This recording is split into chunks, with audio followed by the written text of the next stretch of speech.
Following breaking news this afternoon, more than 145,000 people in Austin right now have no power. Good afternoon and thanks for being with us. I'm Will Dupree. In our last update, it was about 147,000, so that means Austin Energy crews have worked to restore power for at least 2,000 customers. Definitely some good news there.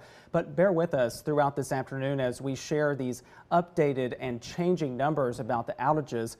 Austin Energy says people could be without power from 12 to 24 hours today.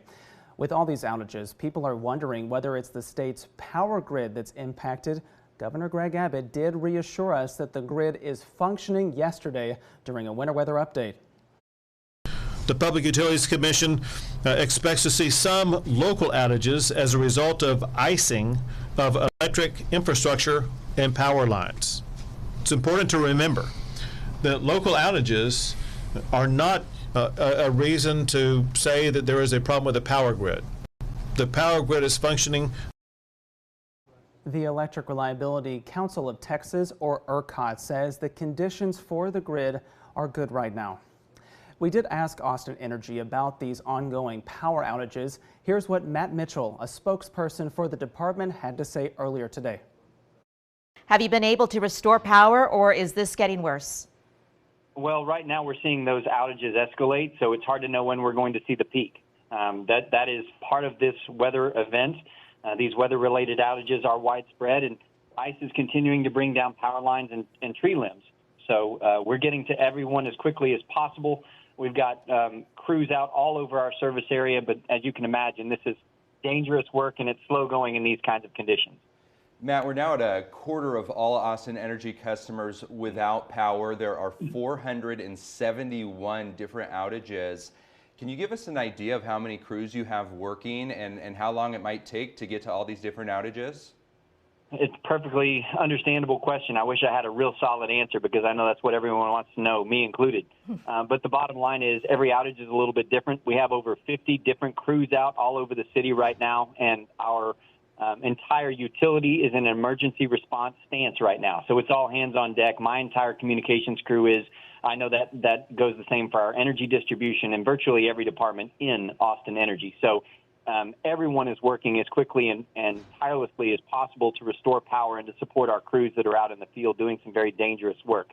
But as you said, we're continuing to see this icing of tree limbs and power lines have some really negative effects on a sizable portion of our customers. Matt, you mentioned just the number of people that you have out there who are working as quickly as you can. What happens if the power does go out in somebody's home? How long does it take you to respond there with still the icy conditions? Well, it depends on the outage, obviously, but first things first, we make sure that we know where the outage is. We dispatch a crew as close by as possible when they're available. And we're triaging these outages to the extent that we can. Okay. The largest power outages are those that receive the first attention because we want to make sure that we get the most impacted customers back online as quickly as possible. But again, this is a cascading outage situation where that is a dynamic situation and things change very, very quickly. So where some outages could be a relatively simple fix, easy for me to say since I'm not in a bucket truck in 30-degree weather, but a simpler fix perhaps than something that an outage could be caused in a wooded area that could have real logistical issues in terms of getting to that location and then making that repair. But hopefully, again, the ones that are easily repaired and restored are being so as quickly and safely as possible. And those that may take a little bit more time will just take a little bit more time. We're asking for a lot of patience and grace as our line workers are out doing this work in very dangerous conditions. Matt, I have one last question for you. And we knew that our forecasters have been telling us this was coming. I'm not sure we knew it would be this bad. I want to know if Austin Energy was predicting that it would get to this point that a quarter of all customers don't have power. Well, it's impossible to predict exactly what the impacts of a storm are going to be until they get here. And that has held true once again. We've been in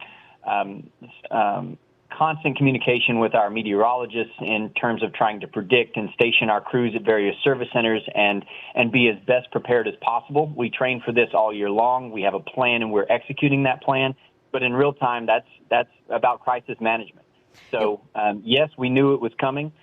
No, we didn't know exactly what the parameters of this winter event were going to be, and we're responding as we can with our resources and doing so in dangerous conditions. So I'm with you. I'm one of those people that didn't think the icing was going to be quite this bad, but at the same time, it is what it is, and we're working through it. Okay, I need to ask you this question. Mother Nature's not helping you, but do you expect state resources to help get the power back on in Austin?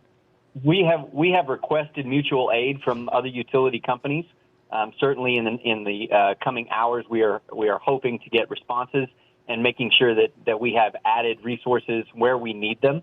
That's the wonderful thing about being a public utility is that we're not only are we all hands on deck, but like-minded and other public utilities around the state and nation jump in to help us the way we jump in to help them when there's a hurricane or other natural disaster. So we can expect mutual aid from other utility companies, public utility companies nearby. So that's the good news. Mother Nature is not helping us as much as we'd want. The moderating winds are definitely help. That would be an even bigger problem if it were windier outside. Thankfully, it's not. And if we can get those temperatures to keep creeping up and lessening the ice that's still on our lines and on the trees, that would be a massive help as well. So we're keeping our fingers crossed that those temperatures climb as much as they can and that we can start seeing some easing in the weight that is accumulating on our trees and our lines. And let's certainly hope that those other public utilities have the resources to give, because we know in many cases they're dealing with their own outages. Matt Mitchell with Austin Energy, we so appreciate you taking the time to catch us up on what you're dealing with and your crews, and we hope you and everyone else is able to stay safe.